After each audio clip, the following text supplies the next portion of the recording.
O Congresso norte-americano deu 48 horas para o Alexandre de Moraes prestar esclarecimentos. Eu vou explicar isso para vocês. Na verdade, a escalada entre o Elon Musk e o Alexandre de Moraes tomou proporções faraônicas e chegou ao Congresso norte-americano. O Elon Musk ensinou para o Alexandre que perguntar não ofende. E agora o Congresso americano encaminhou ofício ao X pedindo informações sobre a escalada de autoritarismo que acontece aqui no Brasil. Para contextualizar vocês, o ministro colocou o Elon Musk num inquérito sobre fake news só porque o empresário expôs a sua opinião. Até aí tudo bem, você já sabe disso. A inclusão do Elon Musk causou uma indignação mundial. Afinal de contas, o Elon só tinha se manifestado sobre o que estava acontecendo aqui no Brasil. Tudo isso ganhou novas proporções quando o Alexandre de Moraes determinou que a Polícia Federal investigue as condições das declarações dadas por Elon. Eu fico pensando, o que seriam essas condições? As condições de onde ele estava sentado no computador, o que ele pensou, porque o texto é muito literal, é muito claro. Ele está indignado e dentro da liberdade de expressão, que para ele é uma liberdade máxima nos termos da primeira emenda, estava explanando, expondo aquilo que o indigna enquanto empresário que tem uma das principais redes sociais do Brasil. O interessante é que a partir da declaração do Elon Musk, diversas mídias internacionais passaram a divulgar o caso e até veículos de imprensa brasileiros, por incrível que pareça, ficaram ao lado da liberdade de expressão e contra o Alexandre. E eu não estou falando de veículos como a Revista Oeste, que fazem um papel importantíssimo de informação, não. Eu estou falando do editorial da Folha de São Paulo e do Estadão, que emitiram textos editoriais criticando a postura do Alexandre de Moraes. Isso é no mínimo estranho. E aí, dando um novo contorno disso, a defesa do escritório americano do X em território brasileiro encaminhou ao ministro Alexandre de Moraes um ofício encaminhado ao X Corp nos Estados Unidos, feito pelo Congresso norte-americano, solicitando informações sobre o que está acontecendo no Brasil.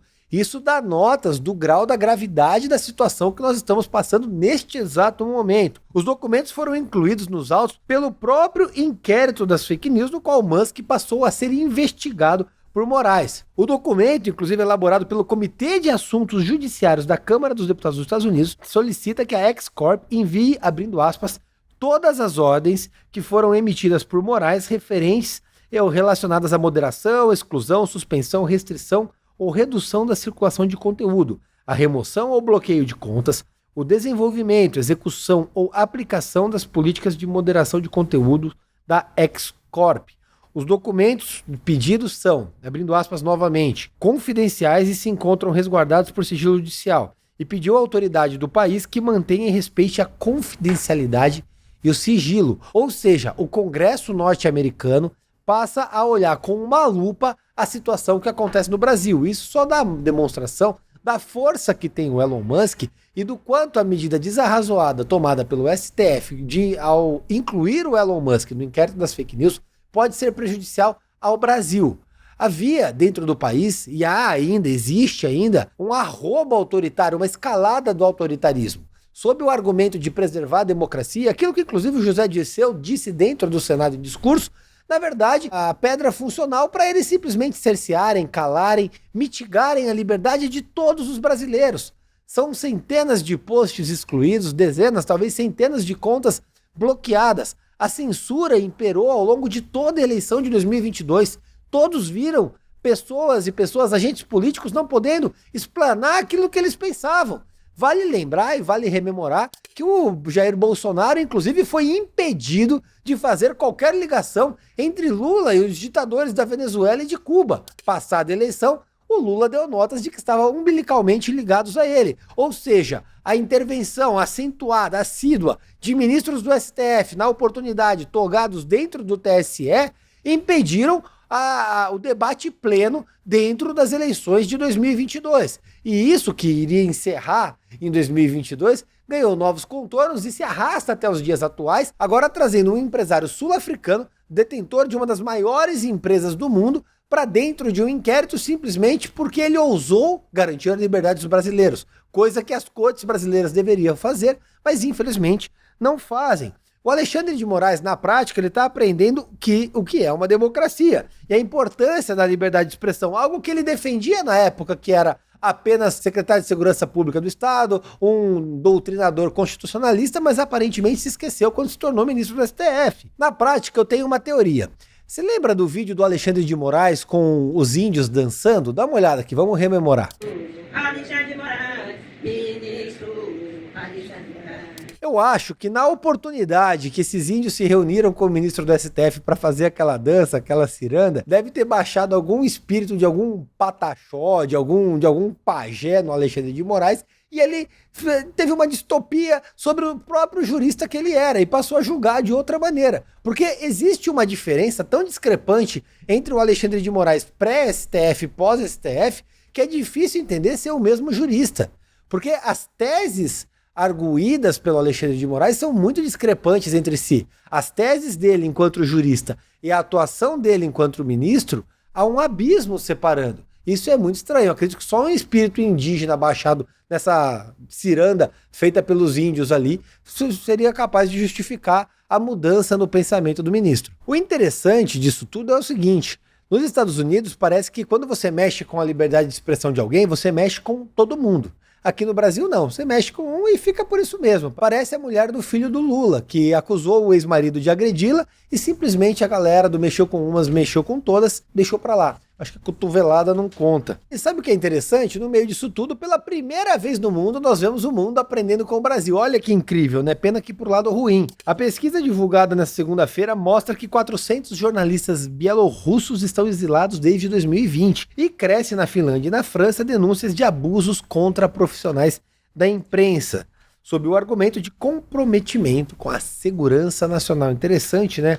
Alexandre está dando aula. Na Finlândia, inclusive, uma jornalista foi condenada em 2023 pelo Tribunal Distrital de Helsinki, não é aquele da Casa de Papel, tá? Por divulgar em 2017 informações consideradas sigilosas pela justiça. A profissional revelou, inclusive, a possibilidade de monitoramento de cidadãos finlandeses na internet pelo serviço de inteligência do país, ou seja, uma violação absurda da privacidade e à liberdade de cada indivíduo.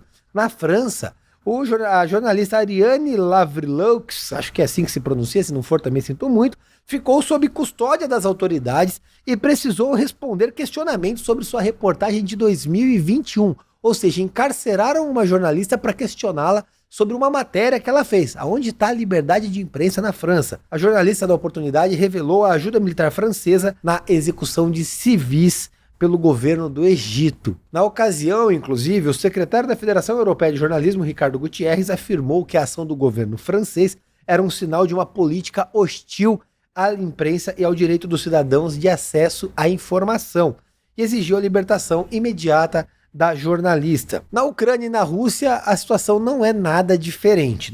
A mídia ucraniana passa por um aumento de repressões contra jornalistas da região, causados justamente pelos russos que invadiram a região. Repórteres ucranianos, quando não forçados a cooperar com os russos, por meio de torturas e pressões psicológicas, ou seja, a cooperação, na verdade, é por meio de ameaça, eles têm seus familiares como alvos de ação e a integridade física e psicológica colocada em risco. Ao menos 42 trabalhadores do setor de comunicação da Ucrânia já foram alvos de repressão pelas autoridades russas. E, inclusive, o governo brasileiro insiste em não repudiar a invasão russa em território ucraniano. Só que no meio de tudo isso, você deve estar pensando, mas qual é a base jurídica para tudo isso? Qual é a base jurídica utilizada para perseguição? Vamos lá, a gente fez um elencado aqui, então vamos ao juridiquês. As ações judiciais contra a liberdade de agentes de comunicação são por vezes amparadas juridicamente pelas leis dos países europeus, como as SLAPPs, sigla em inglês para se referir a ações judiciais estratégicas com participação pública.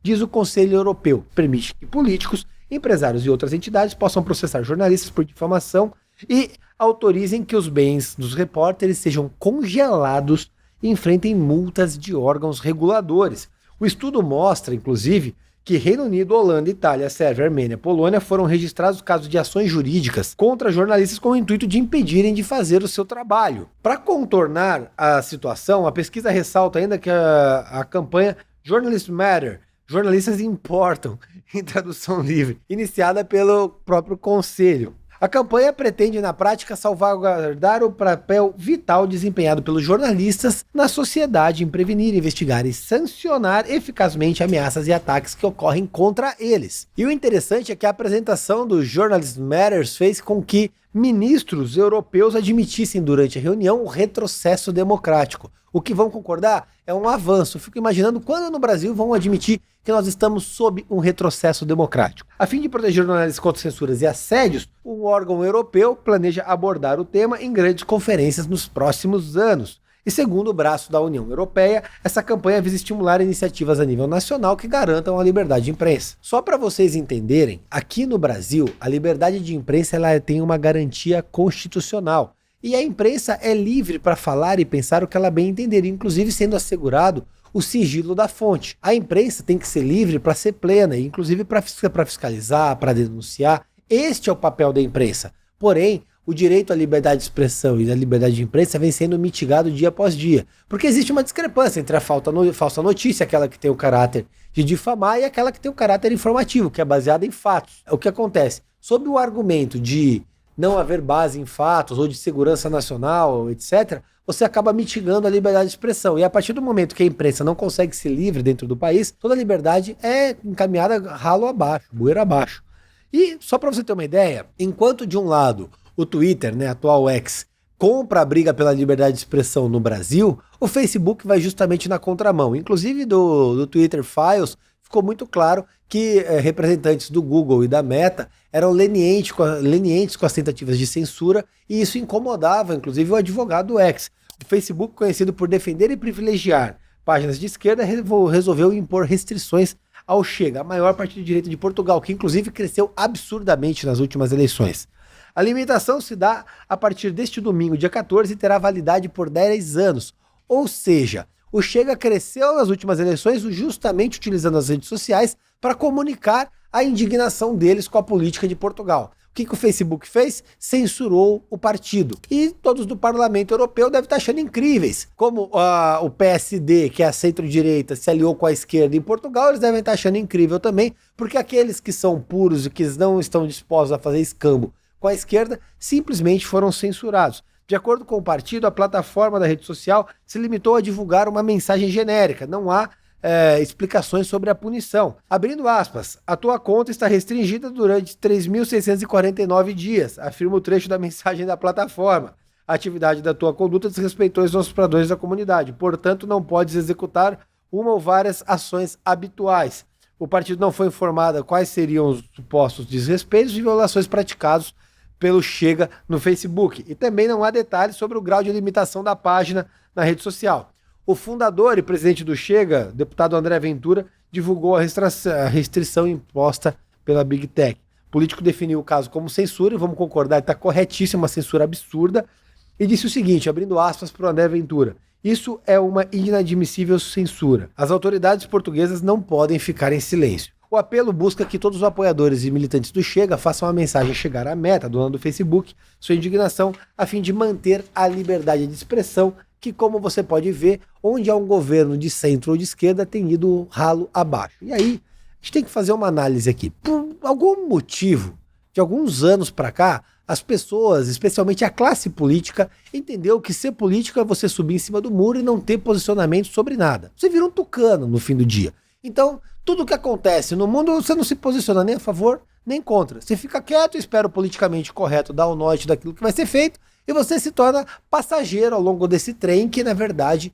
é a informação e a linha política ditada por pessoas como George Soros, outros tantos agentes do mundo que visam emplacar o politicamente correto. E aí as pessoas que resolvem adotar um lado, seja ele de direita ou até os babacas de esquerda, no final do dia, essas pessoas são tidas como extremistas. E os corretos são aqueles tucanos, xaropes, chatos, que ficam simplesmente em cima do muro, sorrindo e procrastinando em qualquer assunto. E quando você adota uma linha diferente dessa, que não seja a esquerda, porque a única linha política aceita, exceto você ser um isentão sem qualquer envergadura moral, sem testosterona, você simplesmente é censurado, como fizeram com o Chega e como acontece diariamente aqui no Brasil. Basta você ver as publicações constantes da imprensa, onde qualquer pessoa de direita, no qual eu me incluo, simplesmente é tido como extremista, como radical, como uma pessoa muito pouco cortês, porque você ousa ter uma opinião sólida sobre determinado assunto. É isso que a gente vive hoje no país. Tamo junto, um abraço, vamos processar tudo.